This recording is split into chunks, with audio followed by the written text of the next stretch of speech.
오 주님, 오늘도 당신의 사랑을 배우는 하루가 되게 하소서. 우리의 삶이 당신의 은혜로 채워지기를 원합니다. 당신의 마음을 닮아가는 자로 오늘도 살아가도록 우리의 하루하루의 흔적을 붙들어 주시기를 주 예수 그리스도의 이름으로 간절히 기도합니다. 아멘. 오늘 우리에게 주시는 기록된 하나님 말씀 누가복음 5장 1절에서 11절 말씀입니다. 오늘 본문은 1절부터 11절까지 우리가 참 잘 아는 사건이죠. 베드로를 부르시는 장면을 기록하고 있습니다. 오늘 본문이 마태 그리고 마가복음에도 나오죠. 마태복음 4장, 마가복음 1장. 근데 서로 기록하는 내용에 있어서 약간의 차이들이 존재합니다. 특별히 오늘 누가복음 같은 경우는 시몬 베드로가 어떻게 예수님의 제자로 나서게 되었는지에 관한 구체적인 사건을 누가복음에서만 기록하고 있습니다. 아주 자세하게. 베드로의 배에 오르신 예수님은 말씀을 전하셨고 베드로에게 깊은 바다로 가 그물을 던지라고 명령하셨고 거기에 순종함으로 엄청난 고기를 건져 올린 뒤 베드로, 야고보, 요한까지도 예수님을 따르게 되었다라는 내용이 오늘 본문의 이야기입니다. 목수 출신이었던 예수님의 충고가 평생 업으로 살아왔던 베드로에게는 얼마나 말이 안 되는 제안이었을까 생각해 볼 수 있겠지요. 자신의 전공을 의식하며 예수님의 충고를 들었더라면 아마 베드로는 움직이지 않았을 겁니다. 다시 말해 자기의 생각과 주관, 경험의 결과까지도 기꺼이 내려놓을 수 있는 마음이 베드로에겐 있었습니다. 그것이 주의 말씀에 순종하게 만들었던 것이죠. 그래서 베드로는 오늘 본문의 5절에서 이렇게 말하고 있습니다. 선생님, 우리들이 밤이 새도록 수고하였으되 잡은 것이 없지만은 이라고 말이죠. 자기 생각을 기꺼이 내려놓고 순종한 베드로는 그로 인해 놀라운 사건을 경험하게 됩니다. 나의 생각과 마음을 내려놓는다는 것은 참으로 어려운 일임이 틀림없습니다. 그것을 내려놓는 것이 참 어려운데 그 마음을 내려놓고 바로 그 중심에 주의 말씀을 세우는 것, 바로 그것에 대한 순종함을 통해 만들어지는 삶의 흔적들은 놀라운 일들이 일어난다는 것을 오늘 본문은 우리에게 말해줍니다.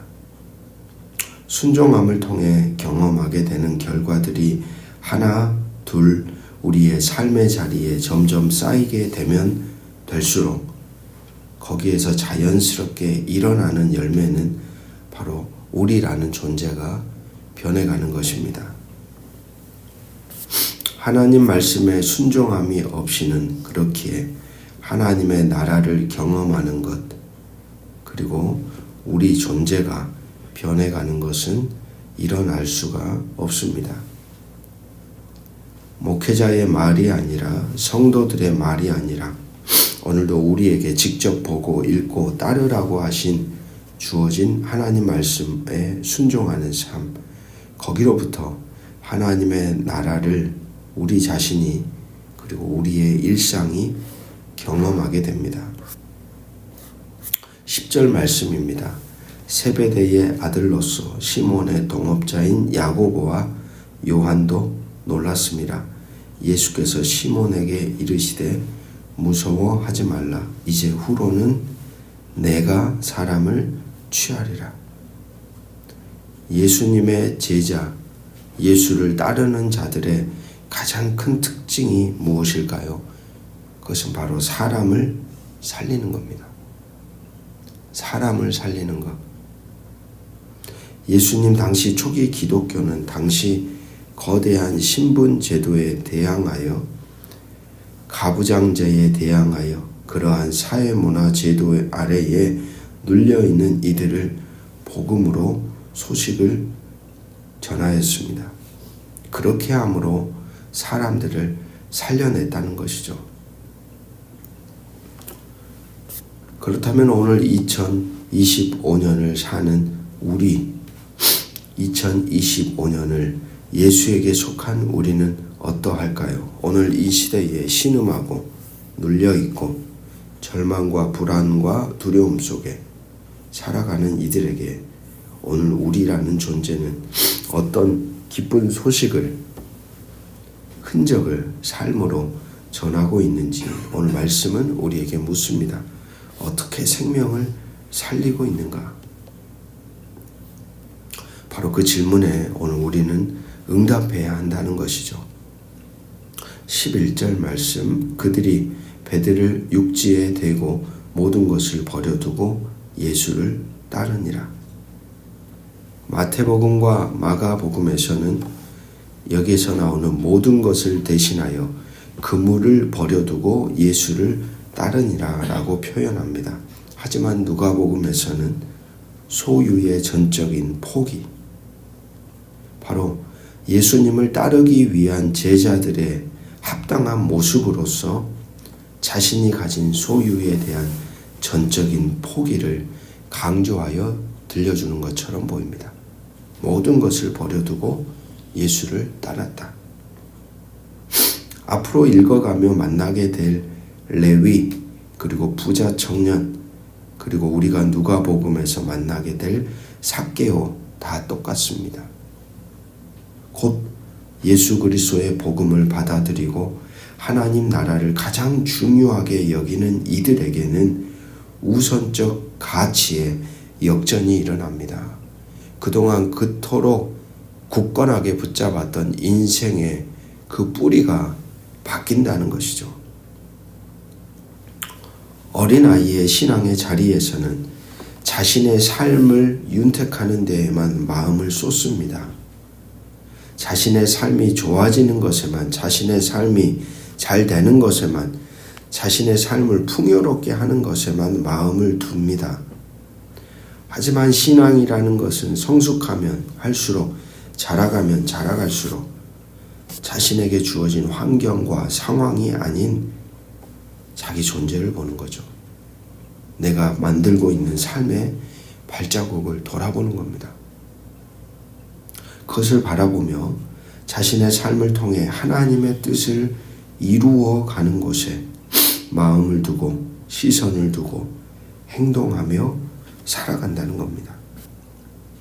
바로 그런 맥락에서 오늘 제자들은 자신의 삶의 모든 것을 버리고 예수를 따랐던 것이죠. 모든 것을 버려두고 예수를 따르니라.